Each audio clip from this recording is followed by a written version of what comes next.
আসসালামু আলাইকুম এভরিওয়ান, কেমন আছেন সবাই? আশা করি আল্লাহ তাআলার অশেষ রহমতে সবাই খুব ভালো আছেন। আলহামদুলিল্লাহ, আমিও ভালো আছি। স্বর্ণাজ কিচেনে সবাইকে আরও একবার ওয়েলকাম করছি নতুন একটি রেসিপি দেখার জন্য। আজকে শেয়ার করব আটা দিয়ে ভীষণ হেলদি এবং টেস্টি একটা ব্রেকফাস্ট রেসিপি। আশা করি রেসিপি ভালো লাগবে। প্রথমেই এখানে আমি একটা মিক্সিং বোল নিয়ে নিয়েছি, আর সেই সাথে মেজারমেন্ট কাপ মেপে এখানে 1 কাপ আটা নিয়ে নিলাম। আমি আটা দিয়ে নাস্তাগুলো তৈরি করছি, আপনারা চাইলে এখানে ময়দা দিয়েও তৈরি করতে পারেন।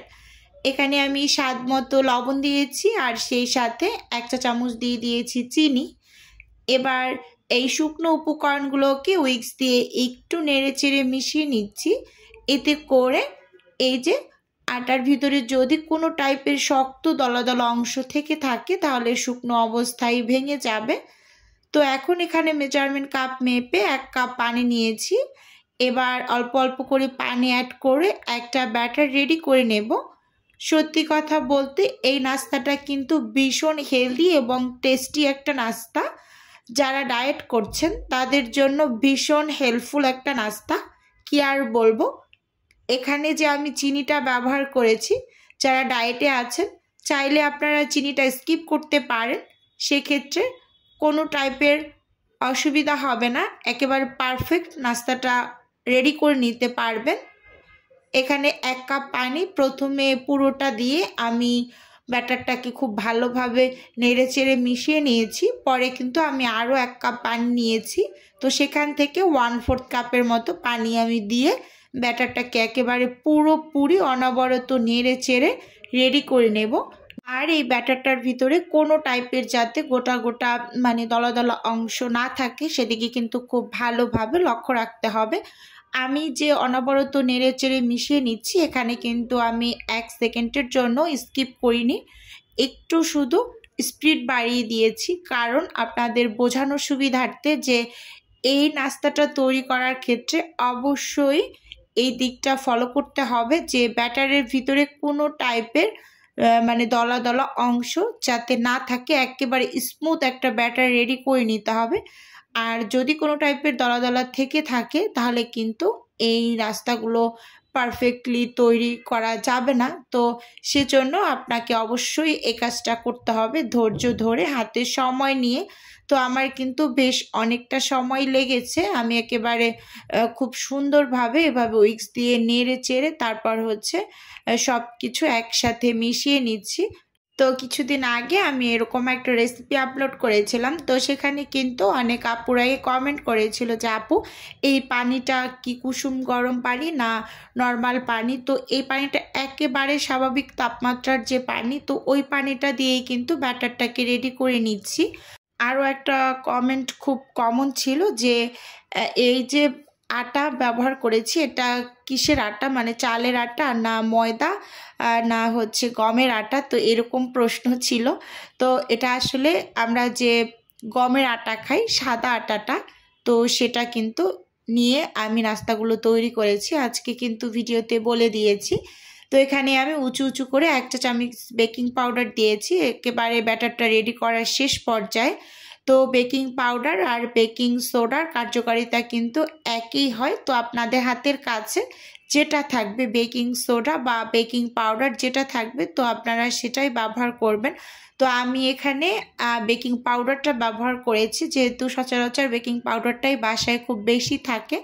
তো খুব ভালোভাবে কিন্তু নেড়ে চেড়ে মিশিয়ে নিচ্ছি এই যে বেকিং পাউডারটা ব্যাটারের সাথে। এটা একেবারে শেষ পর্যায়ে করবেন যখন আপনি নাস্তাগুলো তৈরি করবেন, তার ঠিক 5 থেকে 7 মিনিট আগে ব্যবহার করবেন, কারণ বললাম না এর কার্যকারিতা কিন্তু অনেকটা বেশি সময় ধরে থাকে না, মানে অল্প সময়ের জন্য। তো এটা কিন্তু আপনাকে অবশ্যই একেবারে নাস্তাগুলো তৈরি করার আগ মুহূর্তে মিশিয়ে নিতে হবে।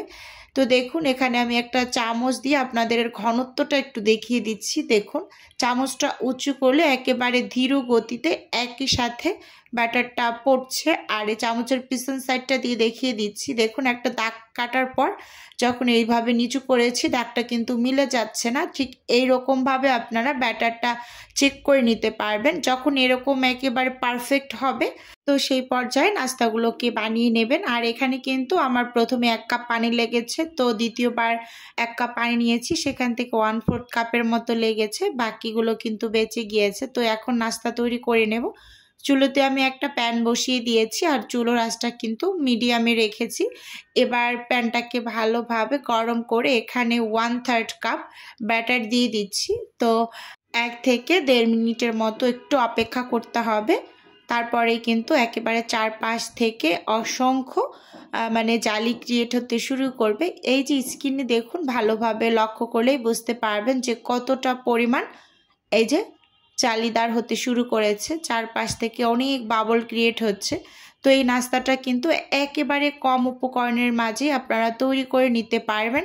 খুবই টেস্টি একটা নাস্তা। আর এই শীতের সময় কিন্তু এই টাইপের নাস্তা ভীষণ ভালো লাগে। তো এটাকে কিন্তু আপনারা পিঠাও বলতে পারেন, একেবারে আটা দিয়ে খুব কম সময়ে নরম তুলতুলে চিতই পিঠার মতোই একটা নাস্তা ধরতে গেলে। তো দেখুন আমি কিন্তু এখানে কথা বলতে বলতে একটা নাস্তা রেডি করে নিয়েছি। এই যে কতটা পরিমাণ ছিদ্র হয়েছে, মাশাআল্লাহ।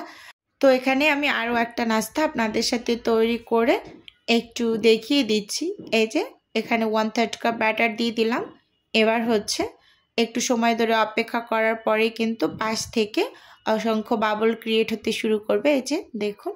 তো নাস্তাগুলো তৈরি করতে করতে আমার প্রিয় আপু এবং ভাইদের কাছে ছোট্ট করে একটা রিকোয়েস্ট করছি, যারা যারা এখন পর্যন্ত আমার ভিডিওর সাথেই আছেন এবং একটা লাইক দিতে ভুলে গিয়েছেন, তো প্লিজ এখনই একটা লাইক দিয়ে ভিডিও দেখা কন্টিনিউ করুন। আর যদি ভিডিওটি অনেক বেশি ভালো লেগে যায় তাহলে চ্যানেলটি সাবস্ক্রাইব করে আমার সাথেই থাকবেন। তো দেখুন বন্ধুরা, আস্তে আস্তে কিন্তু পুরো নাস্তাটাই একেবারে ড্রাই হতে শুরু করেছে। যখনই একেবারে পুরোপুরি নাস্তার উপরটা ড্রাই হয়ে যাবে তখন কিন্তু প্যান থেকে তুলে নিতে হবে। কোনো টাইপের উল্টে দেওয়ার প্রয়োজন নেই, কারণ এমনিতেই একেবারে পুরোপুরি নাস্তাটা ড্রাই হয়ে পারফেক্টলি ভেতরটা কুক হয়ে গিয়েছে। আর এই নাস্তাগুলো তৈরি করতে কিন্তু খুব বেশি একটা সময়ও লাগে না, একেবারে অল্প সময়ের ভিতরেই কিন্তু আপনারা এই নাস্তাগুলোকে বানিয়ে নিতে পারবেন। এই যে এখন এটাকে আমি প্যান থেকে তুলে আপনাদের সব নাস্তাগুলোকে একটু দেখিয়ে দেব। এই যে সবগুলোকে বানিয়ে নিয়েছি এক এক করে। এবার হচ্ছে আপনাদের সাথে একটু সার্ভ করে দেখিয়ে দিচ্ছি।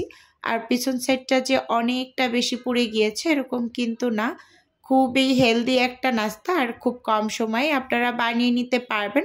যখনই ঘুম থেকে মাঝে মাঝে উঠতে একটু লেট হয়, ঝটপট এরকম একটা নাস্তা বানিয়ে নেই, যে কোনো কিছুর সাথেই খেতে খুবই ভালো লাগে, সব কিছুর সাথেই পরিবেশন করা যায়। তো আপনারা কিন্তু এরকম একটা নাস্তা একেবারে খুব কম সময়ে বানিয়ে নিতে পারবেন। তো আজকে আপনাদের কাছে এই রেসিপিটি কেমন লেগেছে চাইলে অবশ্যই কমেন্ট করে জানাতে পারেন। তো আজকে তাহলে এখান থেকেই বিদায় নিচ্ছি বন্ধুরা, দেখা হবে নতুন কোনো ভিডিওতে বা নতুন কোনো রেসিপি।